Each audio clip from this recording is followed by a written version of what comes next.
All right, all right, all right. All esteem to the Most High Yahuwah. Also, shalom to those listening. Once again, I am one of the children of the Most High, and this lesson is titled Serving Our Nation. That's right, it's Serving Our Nation.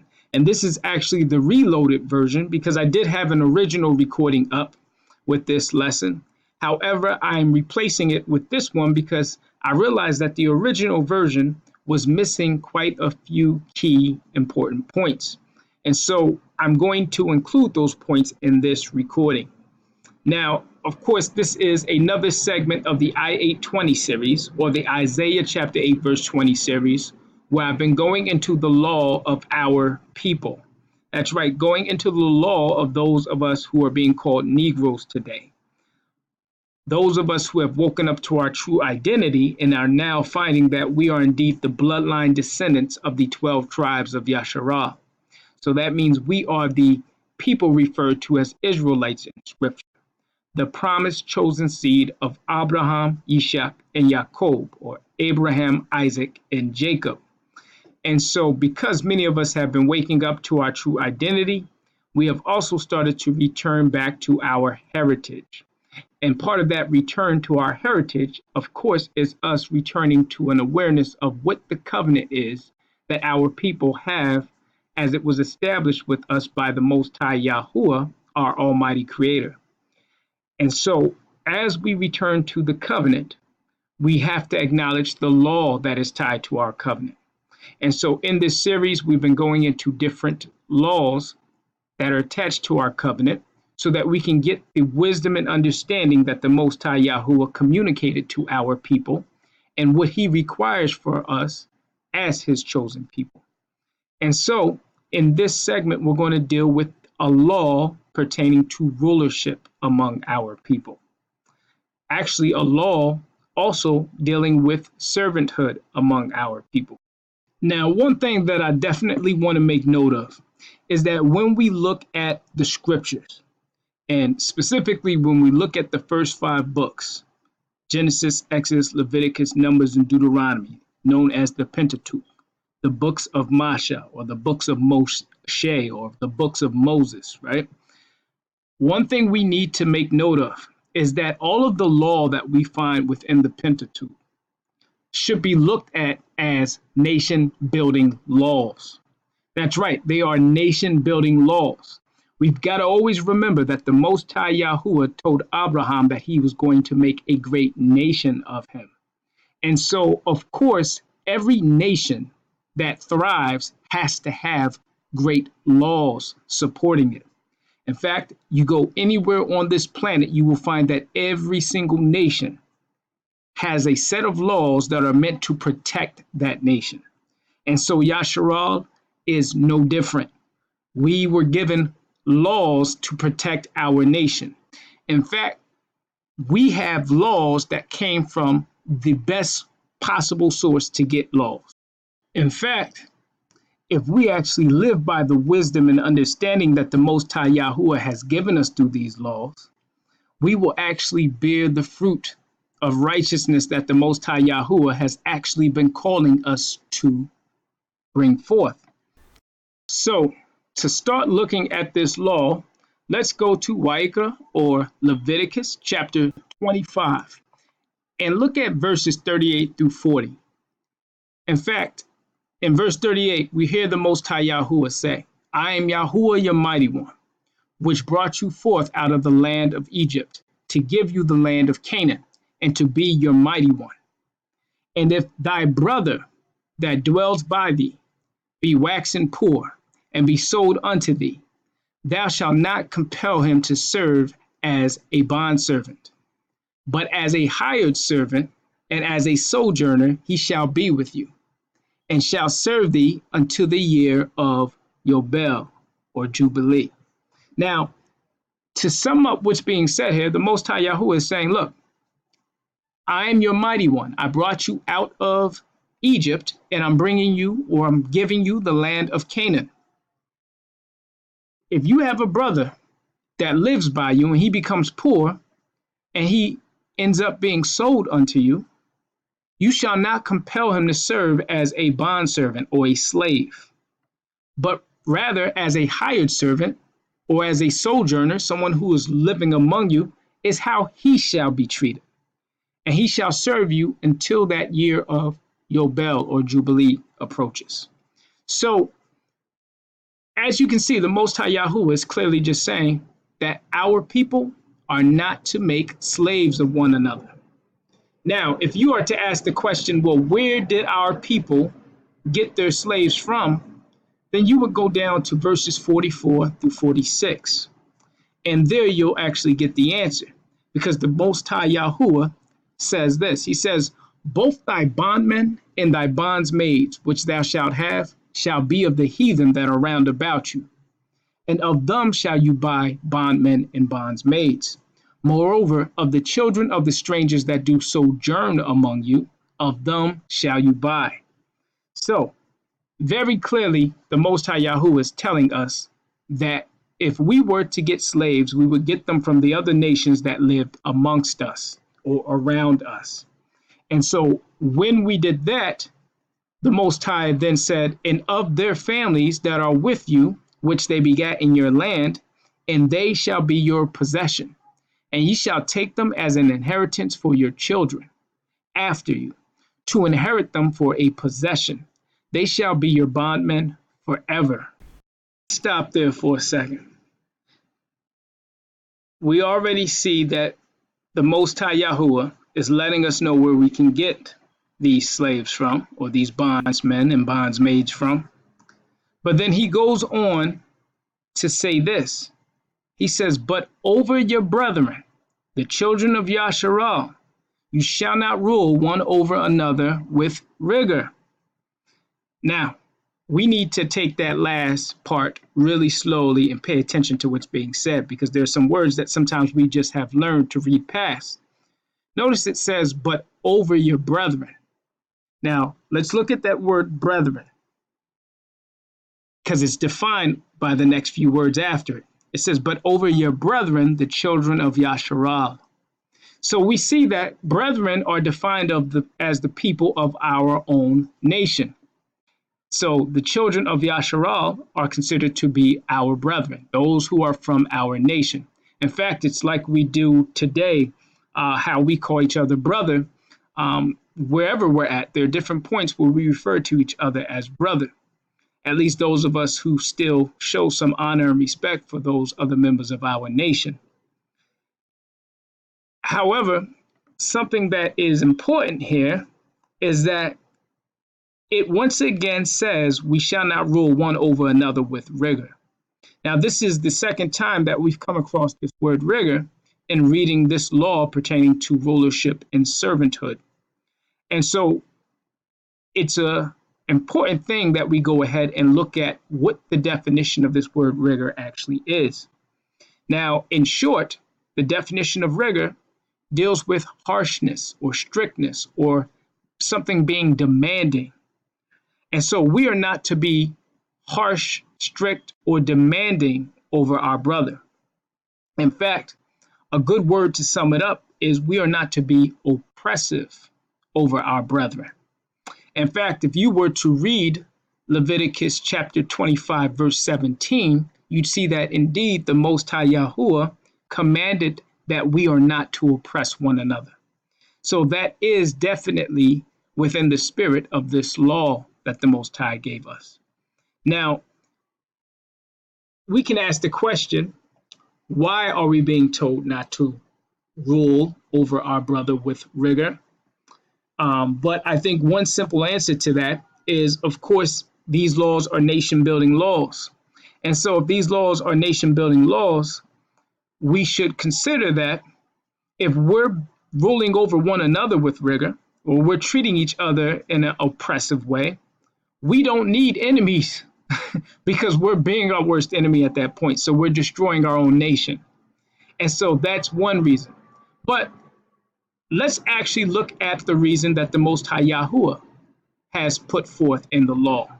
In fact, look at verses 42 through 43 of chapter 25 in Leviticus, and you'll get that answer. The Most High, Yahuwah, speaking about our people of Yasharal, says this. He says, "For they are my servants, which I brought forth out of the land of Egypt. They shall not be sold as bondsmen. Thou shalt not rule over him with rigor, but shall fear thy mighty one." So you see, the Most High Yahuwah is simply saying, the people of Yasharal are my servants. I brought them out of Egypt. You cannot treat my servant like a bondman. You will not rule over him with rigor. Not how we are to treat each other. And see, the Most High Yahuwah said, out of fear of him, we should not trespass in that way. Now, throughout the rest of the passage of chapter 25, we do see that there's also some other stipulation made for a scenario where, let's say, one of our brethren, a fellow YASHARALIYM or Israelite, ended up becoming poor, and he sold himself to a foreigner that lived amongst us. So there was a sojourner in our land who actually now had ownership over one of our brethren.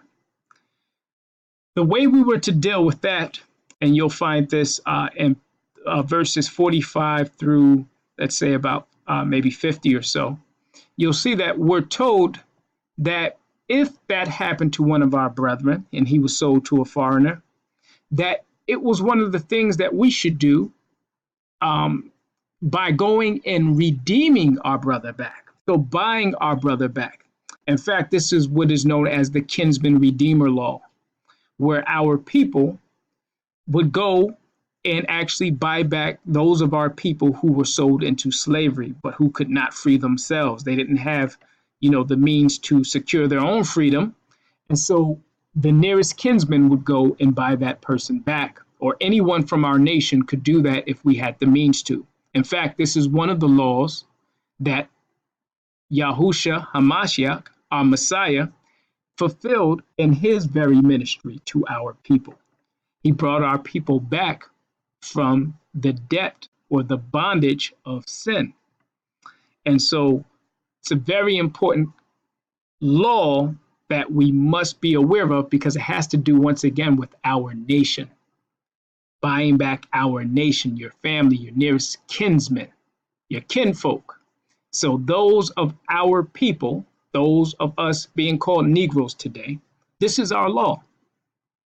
So just thinking about that, when you find that one of our brethren was brought back by a kinsman, now the brother whose freedom was secured by the kinsman would now have to go and pay his brother back for all that he paid to buy his freedom. Now, in order to pay his brother back, he wasn't treated as a slave, but rather it tells you in verse 53 that that person who was brought back from the foreigner would be treated as a yearly hired servant. In fact, once again, in verse 53, you see it says, "And the other shall not rule with rigor over him in thy sight." We see that word rigor being used again, but we should note that it's telling us that we can't even let another person rule over one of our brethren with rigor. Now, this is anybody, whether it's the foreigner or someone from our own nation, we are not to let them rule over our people with rigor. Now, this explains why even when you see Masha or Moshe went to Egypt and was actually dealing with, he went to the land of Goshen to check up on our people who were living there under Egyptian bondage. And when he actually saw that one of the Egyptians was treating one of our fellow brethren with an oppressive, demanding, and rigorous approach, he was actually abusing our brother. Masha actually killed that Egyptian and buried his body in the sand. So, see, this is definitely how our people were to handle matters like that. We would free our brethren whenever we had a chance to or an ability to. But if we saw that one of our brethren was being afflicted by someone from another nation, we would step into that and deal with it. So we need to be aware of this law of protection amongst ourselves and from others that is found within the wisdom here. Now, the other thing we need to note is, once again, this word rigor pops up. And we need to know, well, why is the word rigor being focused on? Even with the definition that we put forth, why is that word rigor being used? Well, if you go to the book of Yasha or Jasher, also known as the book of the upright, that's actually the root word where our name as a nation comes from, Yasha, YASHARAL, meaning the upright people, once we say YASHARALIYM. Now, when you get to Yasha, chapter 65, verse 35, you're going to find there what our history was when we were under Egyptian bondage. In fact, in verse 35, it says this: "In the hands of the men of Egypt were directed with continued severity against the children of Yasharal in that work. And the Egyptians made the children of Yasharal work with rigor." So you see, it also deals with the severity that was used against our people when we were actually working under our Egyptian slave status. In fact, if you skip on down to verse 38, we see again, it says, "In all the work wherein the Egyptians made the children of Yasharal labor, they exacted with rigor in order to afflict the children of Yasharal." So you see every bit of slave ship that we actually had to serve under the Egyptians was carried out with rigor. They were extremely harsh and severe and demanding on our people. So we were being abused under our Egyptian bondage. Now, if we go to even Exodus, we'll find more of that. In fact, go to Exodus chapter 1, verses 13 through 14, and you'll see it says, "And the Egyptians made the children of Yasharal to serve with rigor. And they made their lives bitter with hard bondage, in mortar and in brick, and in all manner of service in the field.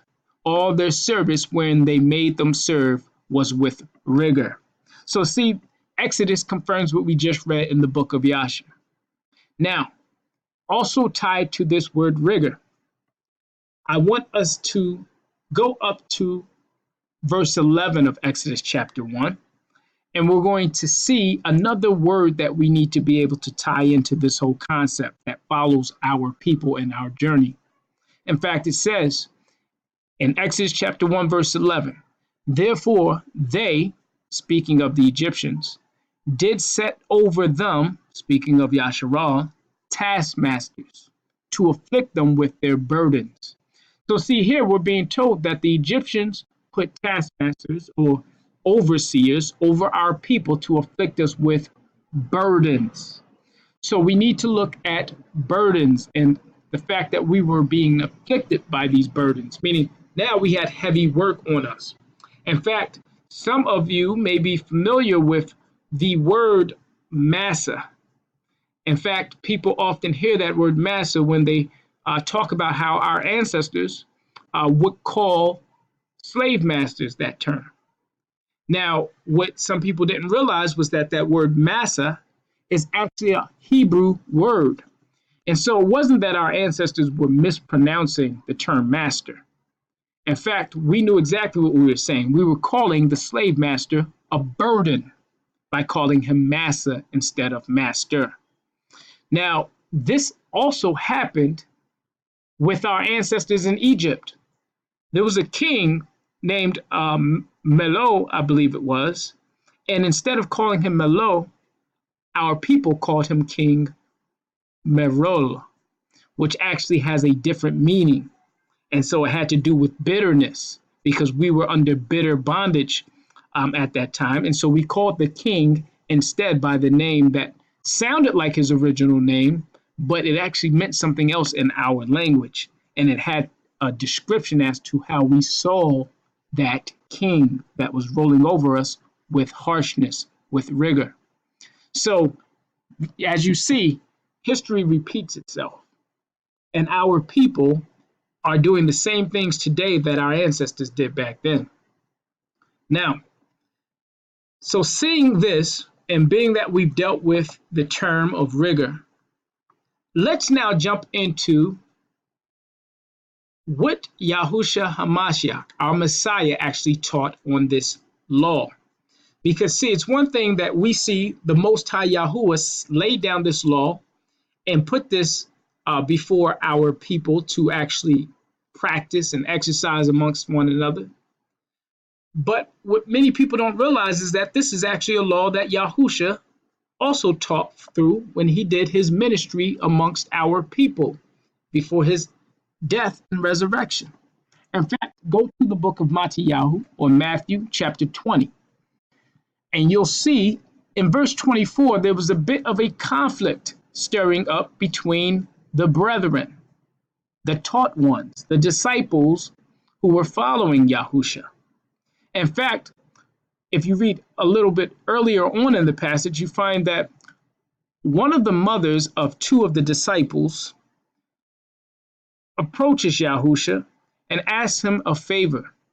She asked that if both of her children, both of her sons, could have special seating arrangements when the new kingdom is actually established. In fact, she wanted one of her children, one of her sons, to sit on the right-hand side of Yahusha, while her other son would sit on the left-hand side of Yahusha. Now, when the other 10 disciples heard this, was actually a conversation that was going on, they became indignant. They got very angry with the other brethren. And what they ended up doing at that point was starting to get stirred up. And so Yahusha realizes that there's some stirring up of indignation, and he calls the brethren to him. And in fact, in verse 25 through 28, it says this. It says, "But Yahusha called them unto him and said, You know that the princes of the Gentiles exercise dominion over them, and they that are great exercise authority. But it shall not be so among you. But whosoever will be great among you, let him be your minister. And whosoever will be chief among you, let him be your servant. Even as the Son of Man came not to be ministered unto, but to minister, and to give his life a ransom for many." So, wow, there's a lot in this teaching right here. But we see that Yahusha is actually teaching about leadership and servanthood. In fact, in dealing with rulership, leadership, or rulership and servanthood, we need to understand that Yahusha starts off by telling us first what the Gentiles or the other nations do. He says, you know, the rulers of those other nations, they exercise dominion over one another. He said, and those that are great among their people, yeah, they exercise their authority upon their subjects. But he said, but with you, with us, our people, YASHARALIYM, that's not how we conduct ourselves as a people. That's not how we move. In fact, he went on to say, so if you want to be great among the people, among our people, you need to be a minister. If you want to be a chief, you need to serve our nation. So you can see that Yahusha is clearly saying, look, it ain't about being an authority over one another, but it's about serving one another. In fact, he used himself as an example. He said, just as he, the Son of Man, had come not to be ministered unto, but to minister, and also to give his life as a ransom for our nation. So we need to understand this. Yahusha is truly writing for our nation. In fact, you read Matthew or Matthew chapter 15, verse 24, you see he says, I've only come for the lost sheep of the house of YASHARALIYM. He was on his mission about his father's business, dealing with his father's household, our nation, those of us who are being called Negroes today. So hopefully, if you're hearing this recording, you've already gotten rid of those European or Caucasian images of our Messiah. because he is one of our people. And so what do we look like having some whitewashed picture of an oppressor and worshiping or acknowledging that person and giving them the position of Messiah to us? Never happened. That person does not exist, or they do not exist as you think they are. They're actually posers. Your Caesar Borgias or your Zeuses or all the many sources that they pulled to compile that fake image up in front of us, we need to trash that. So to get back to the true Mashiach, or the true Messiah, who indeed is one of us, one of our very own people, those of us being called Negroes today, we have to understand the nation building nature of the work that Hamashiach came to do among our people. We have to realize that the Messiah came to repair a breach within our nation. In fact, if you go to the book of the prophet Ezekiel, chapter 37, verses 22 through 24, you're going to see that the Almighty Yahuwah spoke to the prophet to speak to our people, to let our people know that he was going to send the Messiah to our people to bring peace to our divided nation. Because by the time of the prophet Ezekiel, our nation had already been split into two separate nations, two separate kingdoms. And so therefore, the Almighty Yahuwah was letting our people know that he would send the Messiah to bring our people from being in this state of being two separate folds of sheep to becoming one fold under one shepherd, to becoming one nation under one kingdom. Now, in order to understand this, we can even go to John chapter 10, verse 16, and see that Yahusha Hamashiach actually confirmed that this was also the mission that he was on. John chapter 10, verse 16 clearly states what the mission was in the words of Hamashiach himself. Now, what we need to understand about the split of our kingdom, or what led to the split of our kingdom, is also important, because we find that it was also tied to the rule of rigor over our people, or the heavy burdens that were placed on our people by our very own kingdom. And I'll explain what I mean by that. Because see, if you go to 1 Kings chapter 11, we understand that King Solomon had committed many sins against the covenant of the Most High Yahuwah. And so therefore, because of that, the Most High told King Solomon that he was going to tear the kingdom from him. That when King Solomon's son, King Rehoboam, was to take the throne, our nation would be split into two. And of course, after King Solomon died, the Most High Yahuwah actually followed through, of course, with his word. And so he did split our kingdom in two. However, what is often overlooked is what the key trigger was that was put in place to divide our kingdom. And you'll find that it actually was related to heavy burdens and rule of rigor being placed upon our people by our very own kingdom. So in 1 Kings chapter 12, you'll see this. In fact, you'll find that the minute King Solomon's son, King Rehoboam, was placed on his throne, our entire nation of Yasharal, our entire group of people, those of us being called Negroes, had gathered together before King Rehoboam to give a request. And so the request that we had come to King Rehoboam with was this.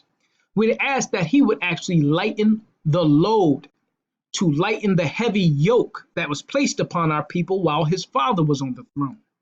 Because see, what sometimes we have not been told is that while King Solomon was on the throne, his kingdom came with a very high price tag. Because while he was going off into idolatry and supporting his huge household of 700 wives plus his 300 concubines, we now had to understand that this kingdom needed a lot of financing. And in fact, you'll find that our people, our nation, were the ones who had to absorb the cost of his kingdom. Now, his kingdom was not just his household that he had to support, but it was many of the projects that he had also set into motion. But we got to remember this, King Solomon had gone off into idolatry, and he had many foreign wives that had led him astray into idolatry. And he had built many high places to foreign idols. And so he was no longer tending to the needs of our people, because the very need of our people was that we stay in faithful worship and faithful communion with the Almighty Yahuwah.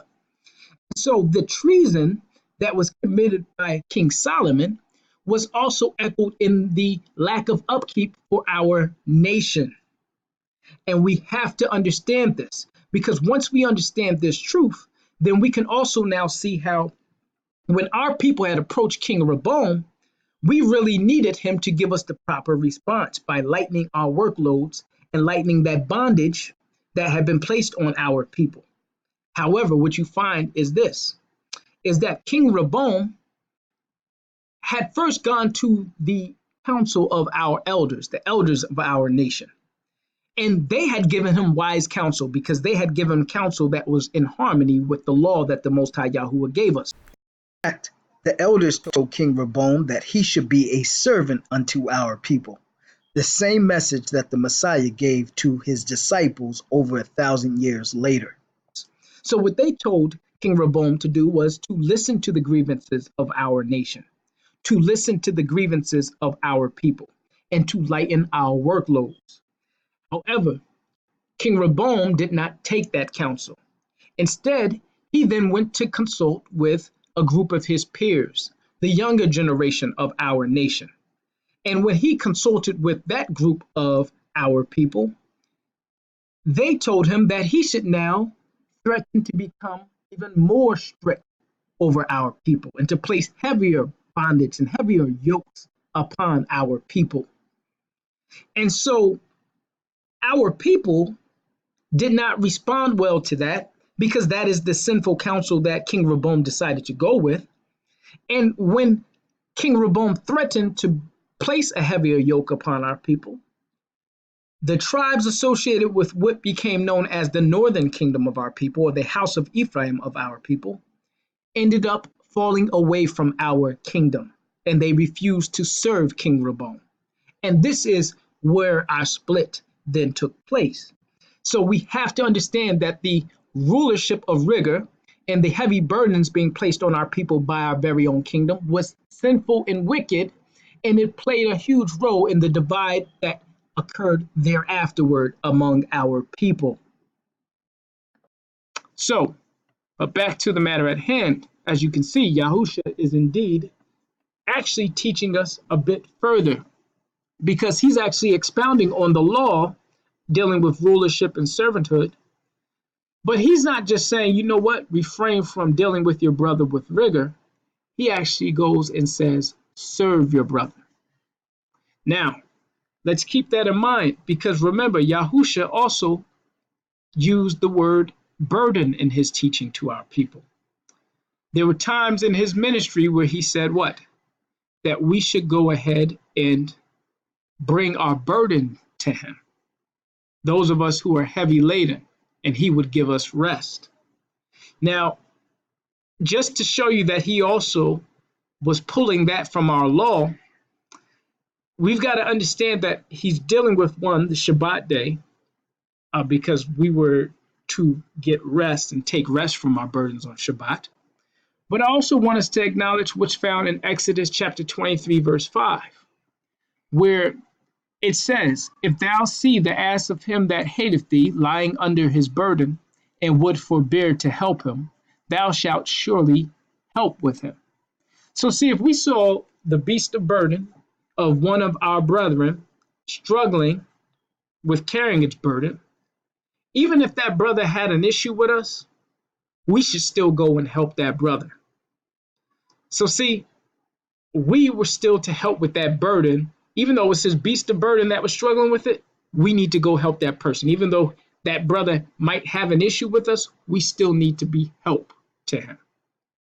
Now, if we then treat a beast of burden who's struggling or lying under a burden with this type of support, then you know we should be treating our brother with it. We're not going to treat animals better than we treat our brothers. That's another component of our law. Often it's dealt with under the term hermeneutics, knowing that in this lesser situation you would do something, then you know automatically in a greater situation you need to carry out that same level of ethic or a higher level of ethic, right? So let's think about that. Dealing with the burden as well. So we see that Yahusha is teaching from this law. And as we look at the spirit of the law, we can see where it's pointing us to. But now let's also deal with SHA'UL or Paul. Let's go into his teaching on it. And as a matter of fact, we're not going to go through a whole passage. We're just going to need one verse. There is one verse that SHA'UL wrote when he was writing to the gathering at Galatia. Because SHA'UL, by the way, was always writing to our nation. He never wrote to any other nation besides his own. So I want to deal with that because many people often think when they see the term Gentile that it automatically refers to people of other nations. But that's because they did not do their due diligence to find yet that the word Gentile is actually a generic term that can simply mean people or nation. And it can also refer to heathen nations, but it's a generic term, so you've got to use context. I use prophetic context, and I also use the context of what is actually being written at the point to understand what type of Gentile is being referred to. Because see, when it's used to refer to our people, it's referring to our people who are scattered amongst the Gentiles or who are scattered or estranged away from the law and the covenant of our people. So those who are not living by the covenant laws are referred to often as Gentiles or foreigners. But they are still our people. They are YASHARALIYM or Israelites, but they just are not living according to the custom. So that is one thing we need to consider. But with that understanding, let's look at Galatians chapter 5, verse 13, and let's see what SHA'UL was writing to our people. In fact, he says this, he says, for brethren. So we know we're dealing with our nation because he starts it off by addressing us in this verse as brethren, right? And he says, ye have been called unto liberty. Okay, so called unto liberty. That's another cue that he is speaking to our people. Because if you go to the book of Hosea, chapter 11, verse 1, you'll see that our people of Yasharal are the people who are considered to be called. We were called out of Egypt.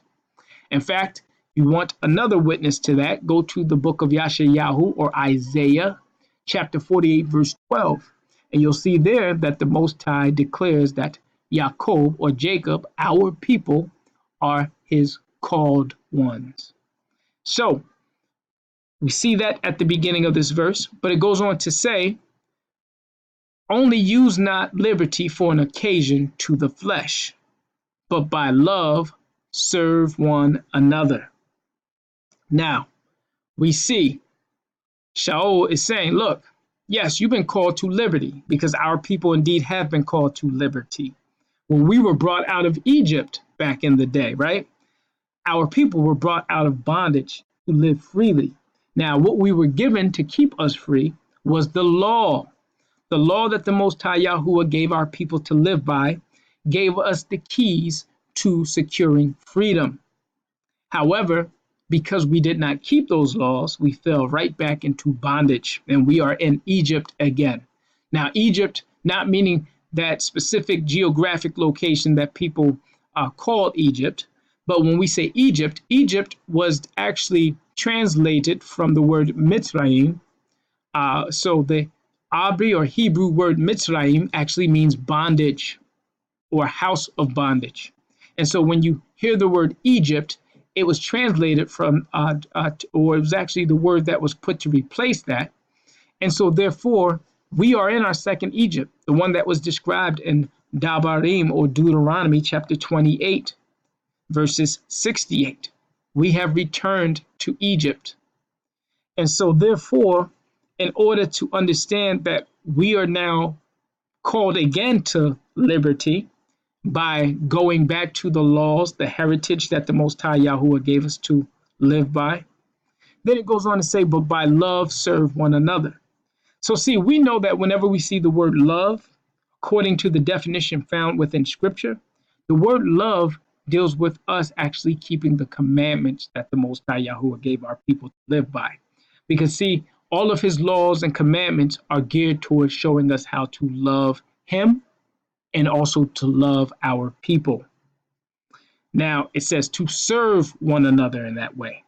And so by us using the spirit of the law that the Most High gave us to guide us, in fact, his set-apart spirit was sent to us to guide and to teach us in all these things and to help us to now live by the statutes and judgments that he gave us. Through that, we serve one another. We should use the law that the Most High has given us to uplift one another, not to oppress one another. And unfortunately, that's a habit that many have picked up on. They like to oppress one another with the law as opposed to finding ways to lift one another up and to encourage one another to get back into proper standing in our covenant. Now, so taking that one verse that SHA'UL wrote, he pretty much covers everything that was taught by Yahusha in that passage that we just read. And by the way, that passage that we read dealing with Yahusha in the brethren, it's very important to note that once again, we're always dealing with our people. But there's another verse that SHA'UL has also written. In fact, you'll find that in Galatians 6 verse 2, where he says, bear ye one another's burdens and so fulfill the law of Mashiach. So see, he also deals with the burdens because see, he knew this is part of what we've been afflicted with. Our people are still being oppressed today. So guess what? We're being afflicted with all types of burdens. And we're not just talking about physical work burdens, but we are being afflicted by spiritual burdens in our current condition. And so we are to bear one another's burdens. We are to help one another out. See, this goes right back to that law as well that was found in Exodus chapter 23, verse 5, where we were told to help our fellow brother. So I hope this is making sense and it's all coming together for you. But I have one other thing that we need to take into consideration here. If we go back to the very blessing that was put on our people, in fact, the blessing that came from Yishak or Isaac when he was blessing our father Jacob, when he blessed Jacob, he ends up blessing all 12 tribes because we are that descendant line or the lines that come from Jacob. And because of that, when you hear Yishak bless Jacob, the words also apply to us. Now let's look at what words he blessed Jacob with. You'll find that in the book of Bereshit or Genesis chapter 27, verse 29, where he says, this is Isaac blessing Jacob. He says, let people serve thee and nations bow down to thee. Be Lord over thy brethren and let thy mother's sons bow down to thee. Cursed be everyone that cursed thee, and blessed be he that blessed thee. Now, let's pay attention to this. It says, let people serve thee, and nations bow down to thee. So we see that there are supposed to be some people serving us. And in fact, we also see that there are supposed to be nations bowing down to us.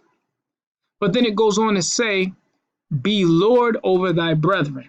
Now let's stop for a second because this sounds like it's going against what was just said in the teaching of Yahusha, where he said, we're not supposed to lord over each other. But wait, let's take it into context. We got to read that in the other part of the sentence that comes right after it, where it says, be Lord over thy brethren and let thy mother's sons bow down to thee. So remember, this blessing is to Jacob and it impacts all 12 tribes because we are all the descendants of Jacob. So if we all take this into consideration, if all the tribes are being told to be rulers, right, All the brothers, all the sons of Jacob were being told to be rulers over one another. Okay. But then look what it says. It says, and then let thy mother's sons bow down to thee. So we're also being told that there should be some servanthood here, some bowing down to one another. So you see, this is now the perfect combination of rulership in servanthood that was also expressed by Yahusha, where if you want to be a ruler, there should also be servanthood. Those two go hand in hand among our people. Now, the other thing that's important for us to make note of in dealing with this blessing that was put on our people is that prophecy shows that the law is going to play out again and again and again. The law does not stop. And so even though people may say, well, you can't keep slaves now. Well, let's go to the book of Yeshayahu, or Isaiah chapter 60, verse 12, and let's see what Yahuwah says to our people. In fact, he says through the prophet, for the nation and kingdom that will not serve thee shall perish. Yeah, those nations shall surely be wasted. So that tells you that there actually will be some captivity or some servanthood coming from other people. But if you go to the book or the chapter 14 of that same book, Yeshayahu, Isaiah, and you read verses 2 through 3, it talks about how our people of Yasharal are going to take the other nations who have ruled over us. In fact, it says, and the people shall take them and bring them to their place. And the house of Yasharal shall possess them in the land of Yahuwah for servants and handmaids. And they shall take them captives, whose captives they were. And they shall rule over their oppressors. And it shall come to pass in the day that Yahuwah shall give thee rest from thy sorrow, and from thy fear, and from the hard bondage wherein thou wast made to serve. So you see, this has all come full circle. This harsh bondage that our people are currently in is going to come to an end. Just like our first bondage in Egypt did. The Most High Yahuwah is going to bring us out of this bondage with a strong and mighty hand. And he is going to put those who have ruled over us as oppressors, those who have taken us captive, and they are going to become our servants and handmaids. That's according to the prophets. So every word that comes out of the mouth of Yahuwah does not come back void, but it gets fulfilled. And so this is the faith and the patience of the saints. And the saints, of course, are those of us being called Negroes today, who are the people of Yasharal, who have lost our identity for a long time, but we are coming back now to who we are. We are now coming into the wisdom and understanding that the Most High Yahuwah has called us to serve him by. And so I hope this lesson has been insightful for you. Continue to explore the word of the Most High Yahuwah, because there's so much more for us in it. Shalom, shalom, my people.